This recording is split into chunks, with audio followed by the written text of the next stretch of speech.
Os portugueses chegaram aonde hoje é o Brasil em 1500. O homem chegou à Lua em 1969. Para muita gente isso é história. Mas a verdade é que a história é bem mais complexa, tem muito mais coisas por trás disso. E esse é um vídeo sobre isso, sobre o que é história, sobre como ela funciona, sobre quando algo vira história, ou ainda sobre o que diabos os historiadores fazem atrás de um monte de livros e documentos e palavras bizarras.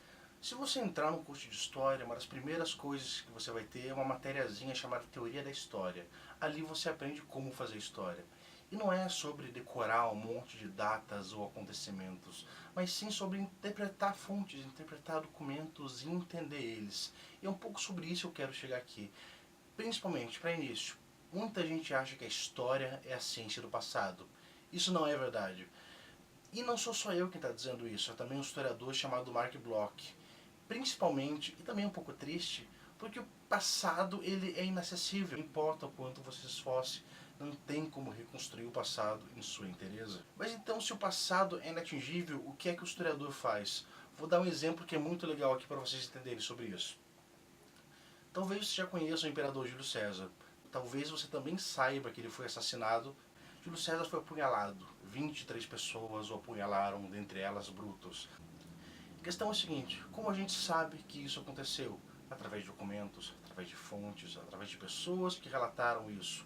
Mas a gente nunca vai saber exatamente o que aconteceu, porque os documentos deixam coisas de fora.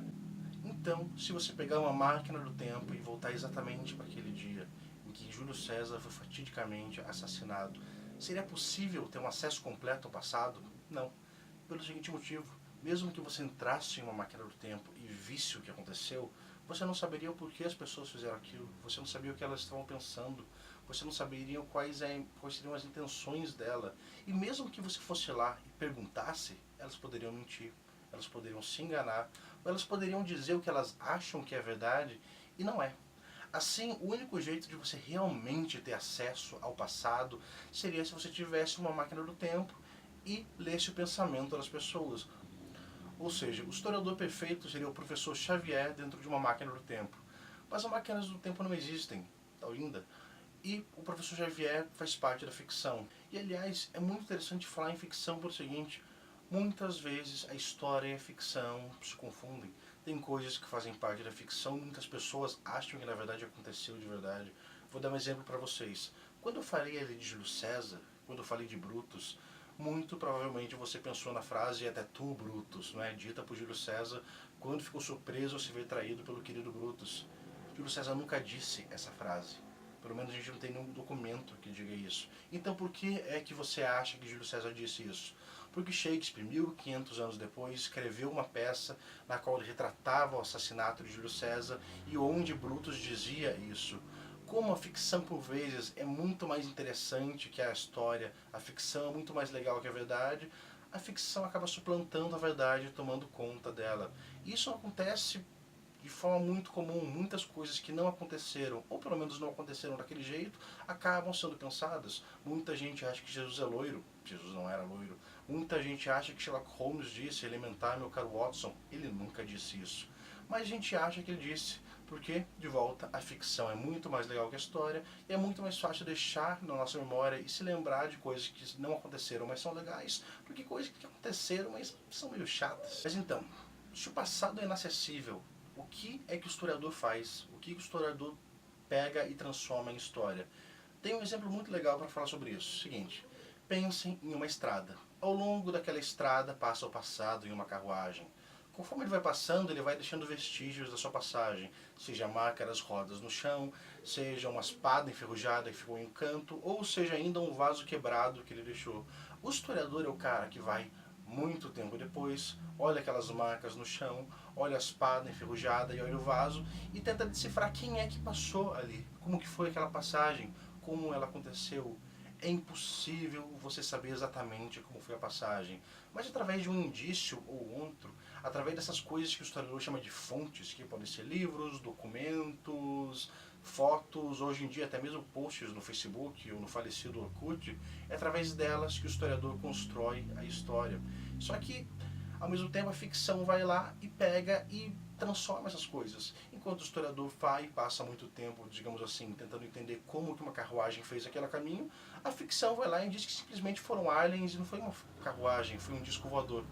Ou seja, a ficção acaba se tornando novamente muito mais interessante, porque discos voadores são muito mais legais do que carruagem. Mas, aquela coisa, até onde nós sabemos, discos voadores não existem, carruagens sim. E o historiador tem de se ater sempre à verdade, ou pelo menos o que é mais plausível, afinal a história não deixa de ser uma ciência. E além disso tudo, tem uma fonte que é muito interessante, que é o que a gente em história chama de história oral. O que é a história oral? É o testemunho de uma pessoa, é a opinião dela sobre a época em que ela viveu, é uma entrevista que você dá.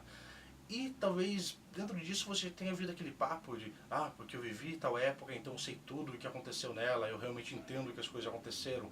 Isso é interessante pelo seguinte motivo: uma fonte pode dizer sobre como as coisas aconteceram na opinião dela. Quando uma pessoa está pegando e dizendo que eu sei o que aconteceu em tal época porque eu vivi, ela não sabe o que aconteceu, ela sabe a opinião dela sobre como aquelas coisas aconteceram. E a história não é formada só de uma opinião, a história é formada de várias opiniões, de várias fontes, vários relatos, vários documentos que são lidos pelo historiador, que confronta eles com outros livros da época para entender como as coisas aconteceram e enfim tentar chegar não à verdade, mas a uma verdade. E depois de ler todos esses documentos, depois de ler esses livros, o historiador chega no que talvez seja mais perto da verdade. É claro, a gente diz que o historiador tem que ser isento, que o historiador tem que ser neutro, mas não existe 100% de isenção, não existe 100% de neutralidade, nem o sabão neutro é realmente neutro, quem dirá o historiador.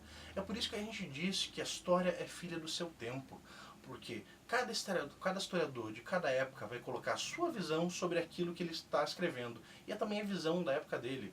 Um exemplo, hoje nós lemos a história e nós colocamos ali personagens negros e mulheres quando eles aparecem. Historiadores de muito tempo atrás, ou talvez não tão tempo atrás assim, olhavam para documentos e ignoravam totalmente as mulheres, os negros, os homossexuais e fingiam que eles não existem. Talvez por isso até muita gente acha que os homossexuais não existiam antigamente e passaram a existir só quando a Lady Gaga lançou o primeiro CD dela. Porque antigamente as pessoas ignoravam, fingiam que não existiam, varriam para debaixo do tapete. Hoje a gente não faz mais isso, hoje a gente vai lá e deixa eles na história como qualquer outro personagem que apareça. Porque é isso o que o historiador faz, o historiador busca uma verdade. Ela pode ser politicamente correta, ela pode ser politicamente incorreta, mas ela tem que ser algo próximo da verdade.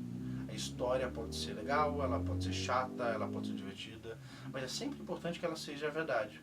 É sempre importante que você seja ético na hora de escrever uma história e que você nunca vá lá e force algo para que ele pareça a verdade só porque é legal. Porque o nosso compromisso, o compromisso do historiador, é, acima de tudo, com a verdade. Mesmo que ela não possa ser alcançada, a gente vai continuar perseguindo, vai continuar correndo atrás e talvez um dia seja possível viajar no tempo e elementes e aí sim a gente vai ter, não é, o historiador perfeito. Mas até lá a gente continua com nossos livros, nossos documentos e eu com o meu canal no YouTube. Se ele der certo postar esse vídeo, claro.